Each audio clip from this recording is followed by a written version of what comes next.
Hello guys එන්ද වගේම අදත් ඔයාලා හැමෝම ගොඩක් ආදරයෙන් පිළිගන්නවා මගේ channel එකට. ඉතින් මම අද අරන් ආවේ මේ වීඩියෝ එකකින් HND IT ඒ ගැන පොඩි හැඳින්වීමක්. High National Diploma in Information Technology කියන්නේ මොකක්ද? ඒ වගේ මේ course එක තියෙන institute මොනවාද? course එක කරන්න ඕනේ කාලය, හම්බ වෙන credits ප්‍රමාණය, ඒ වගේම මොනවාද තියෙන්න ඕනේ සුදුසුකම්, ඒ වගේම මොනවාද job opportunities, ඒ වගේම training යන්න ඕනේ companies, අන්න ඒව ගැන පොඩි හැඳින්වීමක් කරන්න තමයි මේ වීඩියෝ එක අරන් ආවේ. ශ්‍රී ලංකා උසස් තාක්ෂණ අධ්‍යාපන ආයතනයේ සිසු දරු-දැරියන් සඳහා තොරතුරු තාක්ෂණ ක්ෂේත්‍රයේ නවමම් පෙත් විවර කිරීමේ අරමුණින් යුතුව 2000 වර්ෂයේදී නව උසස් ජාතික ඩිප්ලෝමා පාඨමාලාවක් ලෙස උසස් ජාතික තොරතුරු තාක්ෂණ ඩිප්ලෝමා පාඨමාලාව හඳුන්වා දෙන ලදී.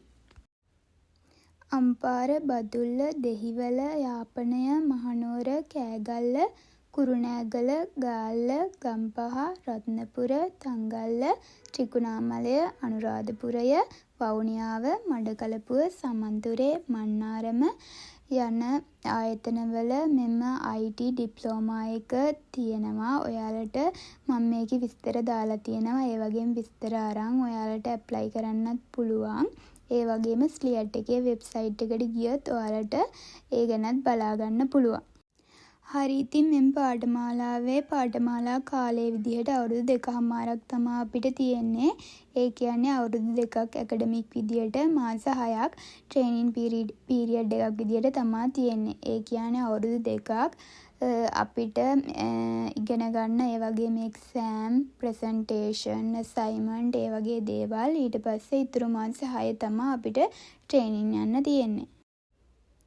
හරි, ඉතින් ඊළඟට මෙම ඩිප්ලෝමාවෙන් ඔයාලට හම්බෙන ක්‍රෙඩිට්ස් ප්‍රමාණය 87ක් විදියට තමයි තියෙන්නේ.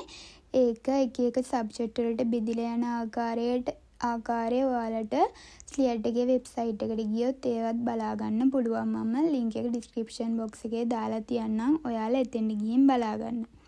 ඒ වගේ හරි, ඉතින් මෙම පාඨමාලාවට අයදුම් කරන්න තියෙන්න ඕනේ සුදුසුකම් මෙතන දීලා තියෙනවා. විද්‍යා, ගණිත, වාණිජ, කලා යන ඕනෑම විෂය ධාරාවකින් සාමාර්ථ 3ක් තියෙනවා නම්, ඒ වගේම O level වලදී ඉංග්‍රීසි වලටයි ගණන් වලටයි C සාමාර්ථයක් තියෙනවා නම් ඔයාලට මේකට ඇප්ලයි කරන්න පුළුවන්. ඒ වගේම මේ ඩිප්ලෝමා එකට සිලෙක්ට් කරගන්නේ සිලෙක්ෂන් ටෙස්ට් එකක් තියලා ඒ බවත් මෙතනදී සඳහන් කරලා තියෙනවා.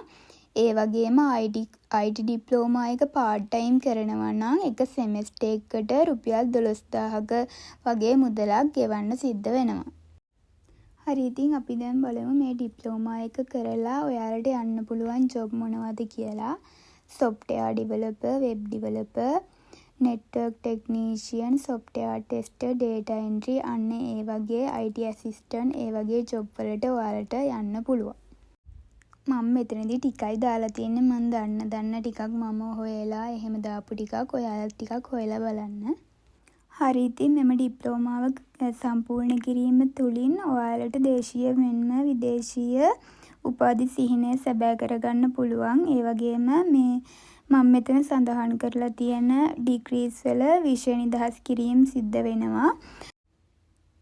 පළවෙනි එක විදියට මෙතන දීලා තියෙනවා ඕපන් යුනිවර්සිටි එකේ BSc in Software Engineering and Information Technology කියන ඩිග්‍රී එක රිලීස් වෙනවා කියලා. ඊට පස්සේ University of Moldova BEAD program එකේ අවුරුදු 2ක් නිදහස් වෙනවා. ඒ වගේම තමා UK University එක BSc Software Engineering ඒකෙත් අවුරුදු 2ක නිදහස් වීමක් ලැබෙනවා. ඒ වගේම HND IT ඩිප්ලෝමා එකත් සමගම 2 year experience එකක් සමගම MSc ඩිග්‍රී එකට ඔයාලට රෙජිස්ටර් වෙන්න පුළුවන්.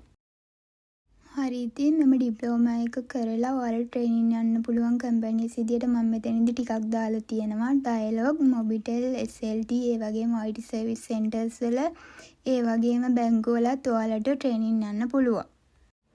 හරි, ඉතින් මම අද මේ වීඩියෝ එකෙන් කතා කරේ ATI එකේ IT ඩිප්ලෝමා එක ගැන. මම හිතනවා ඔයාලට දැනගන්න ඕන කරුණු උපරිම වශයෙන් මම දන්න තරමින් මම හොයපුවා. ඒ වගේම මම දන්න හැමදේම මම මේකට ඇතුළත් කරා. ඔයාලට තවත් මොනවා හරි දැනගන්න තියෙනවා නම් කමෙන්ට් එකක් විදියට දාන්න.